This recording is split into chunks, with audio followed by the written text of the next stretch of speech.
phone, and I asked him, well, what are you using? What phone are you using? And he goes, I'm on an iPad.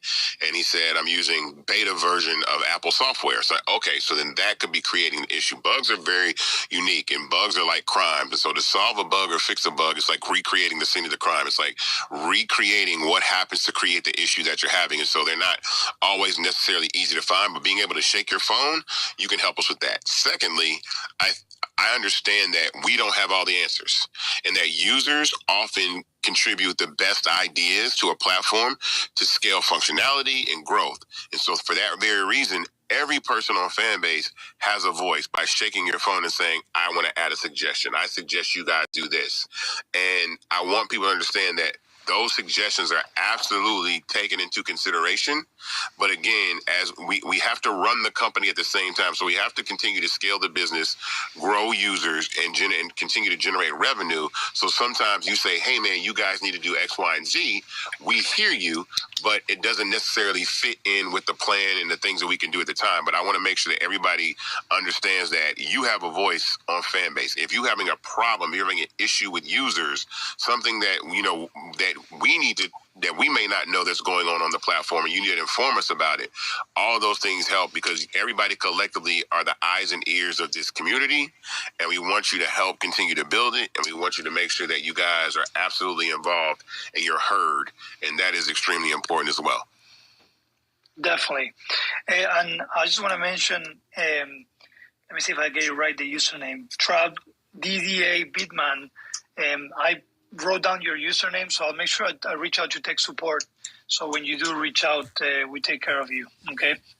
I was actually, Isaac, it's interesting that you mentioned the bugs. I was, I'm a data nerd, and I always like to know statistics and, look at the industry. And I was reading the other day, they say that on average, a developer creates around 70 bugs per 1,000 line of codes. Now, out of those 70 bugs, in average, if you have a good QA team or a good automation infrastructure, 15 of those bugs still goes through those 1,000 line of codes. So it's just interesting how, while you've seen some platforms develop through time, what used to be Facebook, Instagram, and so on, when they first started, they were full of those.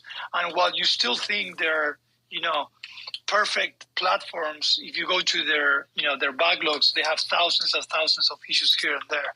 So that's something that, as a technical person, you got to learn to live within. You always want to do your best. You have to prioritize. But like Isaac said, we always try to, take care of everything. Oh, yeah, for sure. Okay. All right. Let me see. I'm looking to see if there's any other questions on the race, on the product. There's some exciting releases coming up. I know some people are excited about the new live streaming with the live feed increment that is coming up very soon. Oh yeah, somebody mentioned that in the chat. So I said live will be updated, and so I can explain to you how live will be updated. So currently, with most platforms, live is a bottleneck, and it's limited on your following. So to really have a really good experience on live, you have to be a really large creator. You have to have, at least thousands of followers, if not hundreds of thousands or millions of followers to get people to tune into your live. And even that on other platforms, they're going to suppress those views because, one, like platforms like Instagram, they don't make money from their live. So number one, there's no really monetization mechanism contained within live. And they're also not going to freely give you that visibility that makes you an opportunity for brands to come and give you money to, use your live reach to make money. They want people to pay them for ads. And so us not being an ad-based platform initially or at our core, it doesn't have us. We're not thinking about ways to force people to pay us to get money and limit your visibility. So this new version of live will turn live into a 24/7 feed of people that are live on the platform. So it'll be like channel surfing. So live, when you go live, we still notify all of your followers that you're live. But on top of that, now the entire app will be able to tune into your lives. And so you are not limited, and you can still share those lives through links like or inside the app and DM a live to someone, but also share those links to live externally.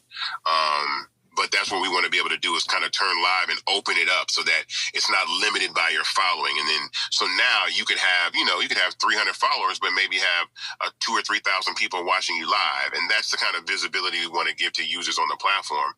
And so we don't want to be restrictive. And I think that's important. And so I'm excited for that. That's coming next week, I think, right? I'm going to say, to be accurate, Ramiro, I think that's coming next week. Yeah, but correct. yeah, so and it's going to be a nice nice change, and I think it's really going to bring a lot of more users to live, because people use live, but now especially, and then I'll talk about this with the DJ community.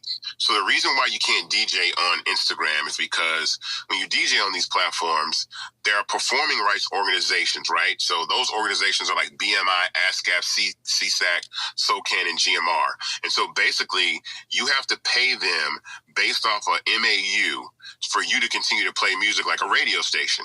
So for that reason, that Instagram does not really make money off of their live. That's why they cut your live off when you start playing popular music, because they're not going to pay that. Well, we have deals already in place with those PROs to let any DJ around the world that wants to DJ and play music while they're on live without getting cut off on Fanbase.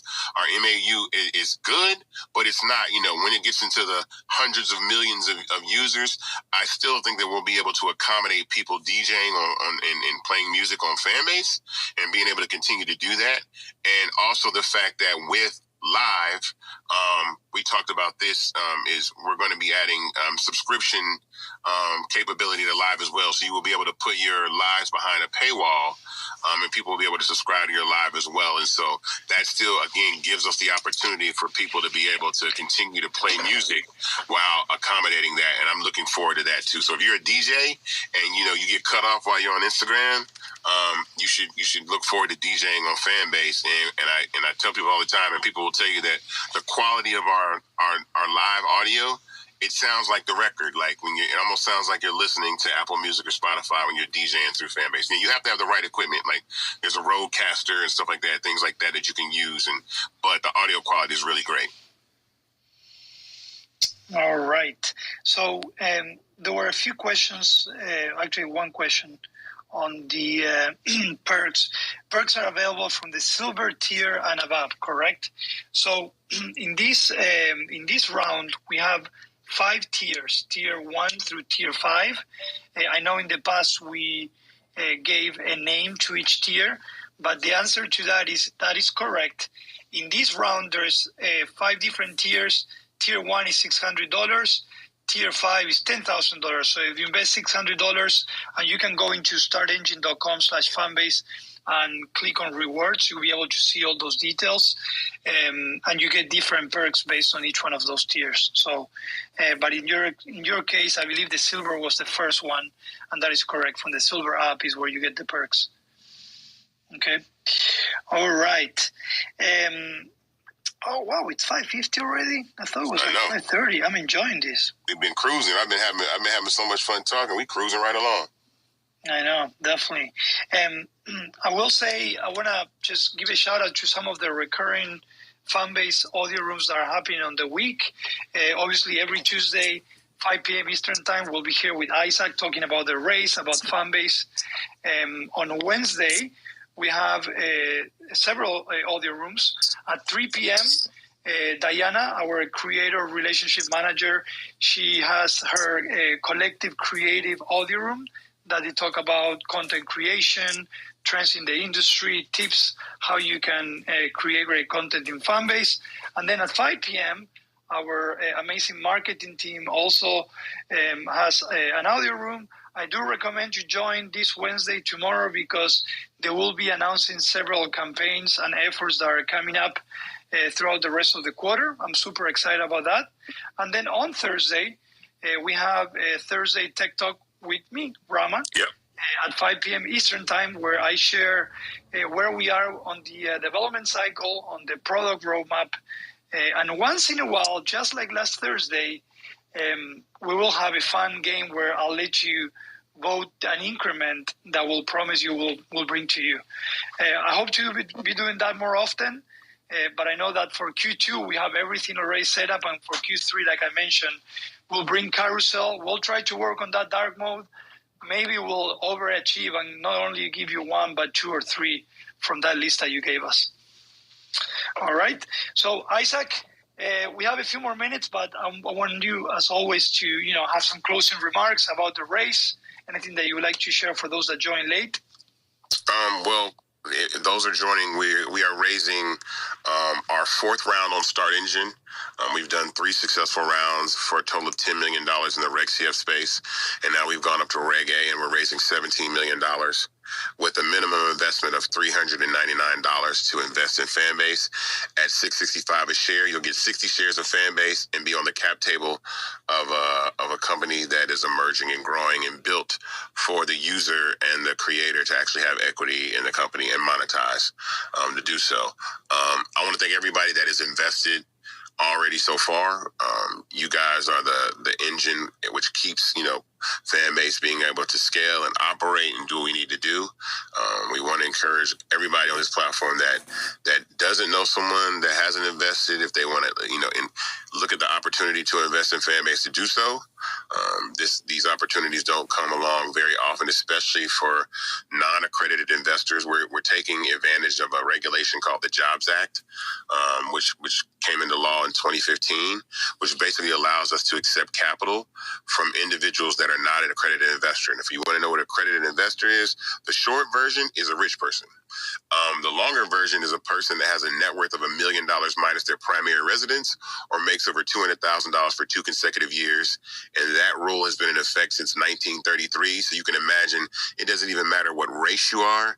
It was just rich people creating an opportunity to get richer by having access to the best deals before anybody else. And that means that, the Microsofts, the Apples, the Facebooks of the world, the Ubers of the world were invested by people that were already rich. I'll name this guy, Orrin Michaels, if you don't know who he is. Great guy. He's made a lot of money in the tech space, but Orrin Michaels put $5,000 on Uber's seed round, and in 9 years, that $5,000 turned into $24 million. So that's crazy. But none of us really got the call. And more importantly, it's okay that before equity crowdfunding, that you took $5,000 and gambled it in Vegas, or took $5,000 and use it on the lottery tickets, right? And so now, why can't you gamble on a startup? Why can't you take $400 and get some shares in a company? And I want to explain also the reality of what it means to get a return on your investment. Currently, a 12% return on an investment is a good deal. And so what I mean by that is, if you invest $1 in something and you get $1.12 back, you came out good. That's just current with retail investors and stocks and stuff like that at over a continual growth. Fanbase has seen X growth. So from the time that we started in our first round, Fanbase's value has gone 8x. So from $20 million to $160 million company in about 4 years, 3.5 years. That's the kind of value that we've been able to see. And what's also important about that is that you as an investor are able to control that. No one here can control the value of Uber. No one here can control the value of crypto.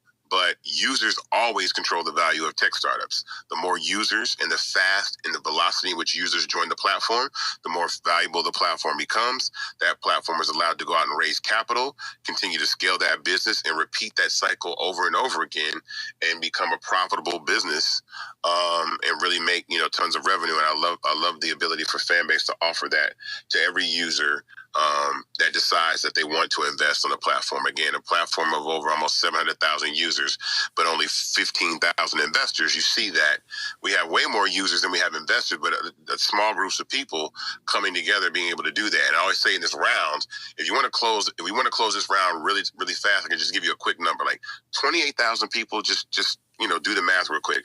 28,000 people investing about $600.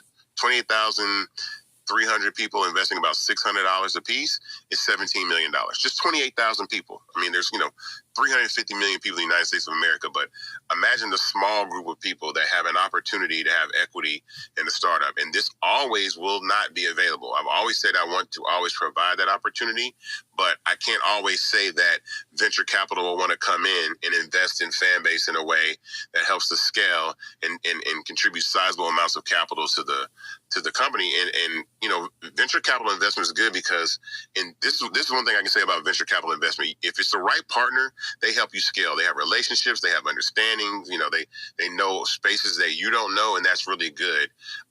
So that's a great situation, but also I understand the value of users being able to have, equity in the platform. And so again, this is a creator first platform. And a user-first platform for the next generation. Again, I don't think we're competitors. I wouldn't call us a competitor to Instagram or TikTok. I think kids are always going to be on apps that their parents are not on. So Facebook is the old guy at the club, and MySpace is the middle-aged adult. And then we have millennials and centennials on Snapchat and TikTok. And then there has to be this next wave of social apps that come along that are not that are democratized, that distribute all forms of media, allow each individual to have an opportunity to monetize their content without limitation, and the freedom to be themselves and express yourselves. And so that's my version, and I think the evolution of where social media is going. And so that is what Fanbase is. And if you feel that you want to be part of that, somebody that wants to be part of that, you are a creator or a user of social media and believe in what we're building, then you yourself absolutely become an investor in Fanbase, and we appreciate it. Definitely. So we're getting close to the 6 p.m. And I just want to say thanks to everyone, to users, existing investors. Even if you're considering investing one share, that makes a big difference. So I want to say thank you. If it wasn't for you guys, we wouldn't be here. We love what we're doing. It's not easy. It's a struggle sometimes.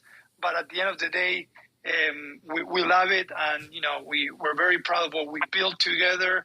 We know that we still have a lot to do and a long road ahead of us, but we're ready for it, and I think we're making change, and we're going to continue doing so. So make sure you share the good news about Fanbase. Make sure you continue engaging the community, letting others know about Fanbase, regardless if they want to come in as investors or as users. We're here to continue growing this and make this a success for everyone. So with that said, we'll be talking again next Tuesday, 5 p.m. Eastern Time.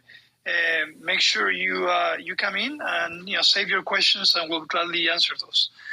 Thank you so much. Hope you have an amazing rest of the week, and we'll be talking on the other audio rooms. Thank you. All right, everybody. Have a good day. Later. Bye-bye.